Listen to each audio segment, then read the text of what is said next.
said, is the future of Star Wars in movies or is it in TV shows? So to start off with, a quick disclaimer: I didn't have time to write down any notes, so this is all just straight from my brain into the microphone, into the computer, uh, into your computer. I don't know how this works. Um, Hello, Ruthie. How you doing?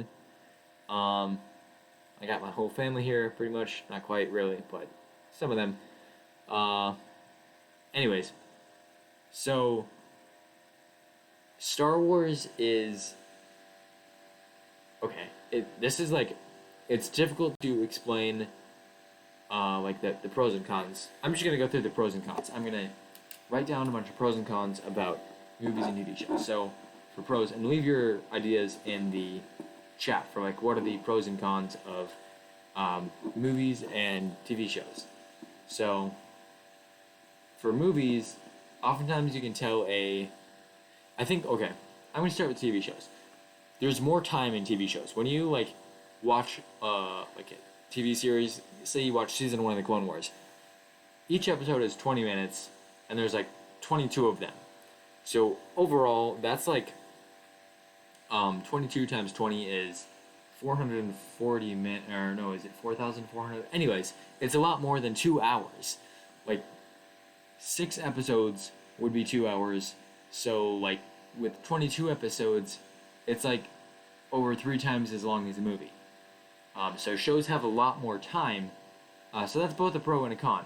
They take more time to watch, but they also like you can develop more stuff. So I'm gonna just write more time on TV shows.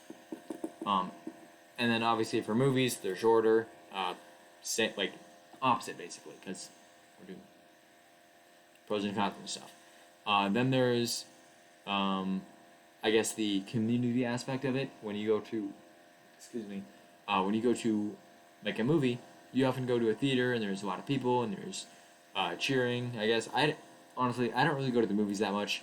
I go to a bunch of Star Wars movies, or I went to all the Star Wars movies in theaters. I've seen a bunch of Marvel movies in theaters. It's been fun. I've seen some other random ones in there, but mostly I just watch stuff at home. So there's the community aspect of everyone showing up to the movie theater and like just like seeing the movie with the crowd and on the big screen. The other aspect is the big screen. When you go to a movie theater, like they're investing a lot more into that sound system, into that screen, into the maybe into the seating. I guess I don't know. They're investing a lot more than you are able to, because you're only doing it for yourself. I mean, from a certain point of view, you're gonna have that for maybe longer than them, or I guess, like say you watch a movie every day. Even then, though, there's outside of like COVID times, there's like dozens of people watching movies every day in theaters, and probably even more. Like, there's a lot of people watching movies, so they can invest a lot more into those because there's more people using it. At the same time, it's a lot more convenient to watch stuff at home because you don't have to get up, you don't have to drive, you don't have to pay for a ticket. Although you probably have to subscribe to a streaming service, so there's that. But you can just stay home. You can you don't even have to get dressed if you don't want to, which for me not a big deal. Like getting dressed isn't that hard, but it's just the convenience of not having to do anything except turn on the TV or open up your phone. Maybe turn on a pair of earbuds or something. It's a lot more convenient to watch outside of the theater. But taking an outside of the theater argument, because this has really become just like a theater versus watching at home. When you watch, I guess, outside of the if a TV show is to be seen, okay, TV shows are almost always seen at home. But if a movie was to be seen at home, compare that to a TV show seen at home. I think the biggest difference is just the amount of time. There is another idea here, which is, oftentimes, TV shows will have because it's an episodic series, they might have more of an episodic structure. For example, look at the best example in Star Wars is The Mandalorian.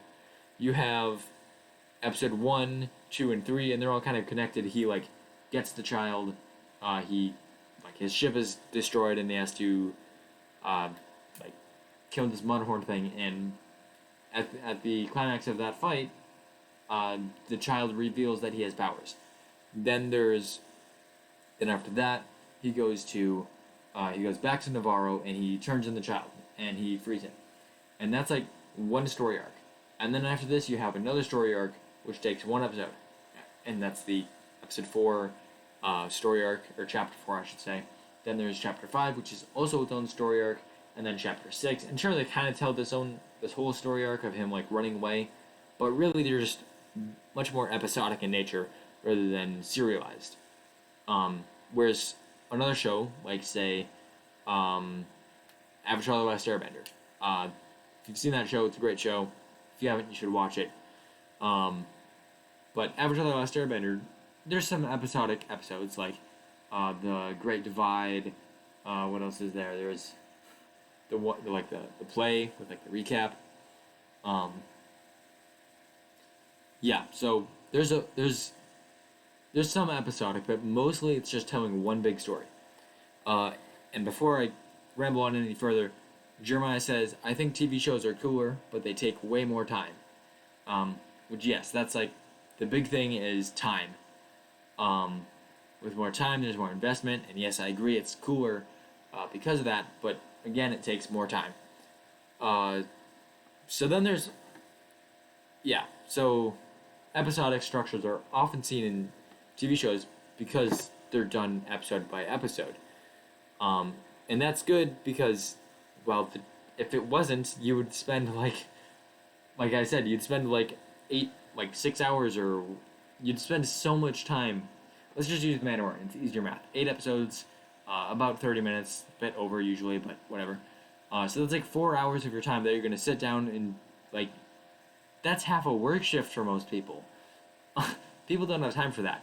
But if you split it up into episodes, then that's when you can digest a whole series. Of course, there is binge watching, but I don't have time for that. I don't know how realistic that is to have time to watch an entire series.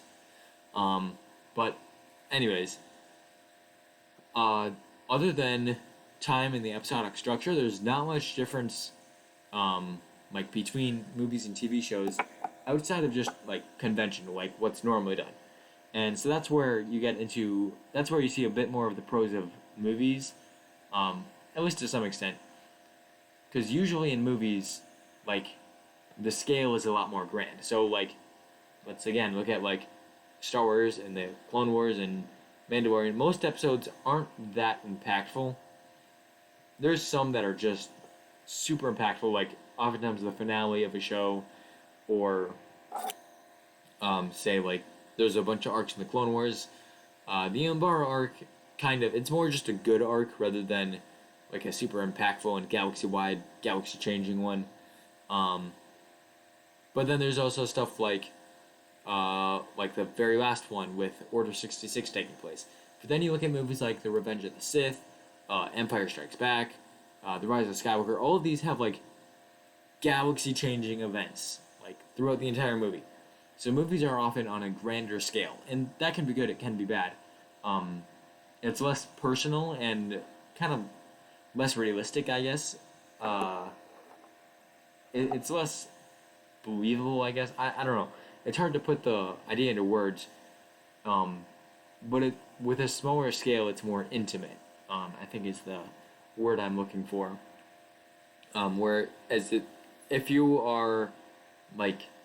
If you're on such a grand scale, it's harder to connect with the characters because the characters are dealing with so much more. At the same time, it's not impossible. You still have like Luke Skywalker. He's taking on he's taking on the Emperor. He's there with Vader, and he's got like his father is this evil bad guy, like, and he has to turn him back to the light side. And yet you can still connect with that character, even though you've never done anything that's going to affect an entire galaxy. I don't think you have. If you have, leave it in the chat. That'd be pretty cool. But even if you haven't done anything on that grand of a scale, you can understand the I guess the emotional struggles of similar choices, even though they're smaller. At the same time, though, like having a smaller scale can be more realistic and more relatable, even if it's not as epic or cool or grand. So that's oftentimes movies are a bit more flashy, a bit more grand, and another thing, they often have a bit more budget in them. Although, like I said earlier, TV shows have more time, so it kind of balances out. I think I'm not quite sure. I'm not super into the finances of movies.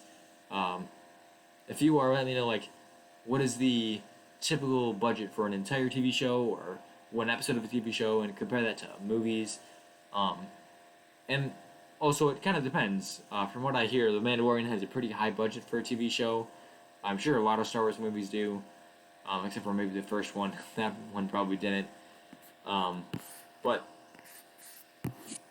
there's a lot to consider when analyzing the difference between movies and TV shows. Um, so I guess it's difficult for me to come to a conclusion. But one more thing I do want to address when it comes to movies or TV shows is specifically relating to Star Wars. Star Wars is one, it's often on a grand scale, which look at books like The High Republic and you see like this entire galaxy-wide event.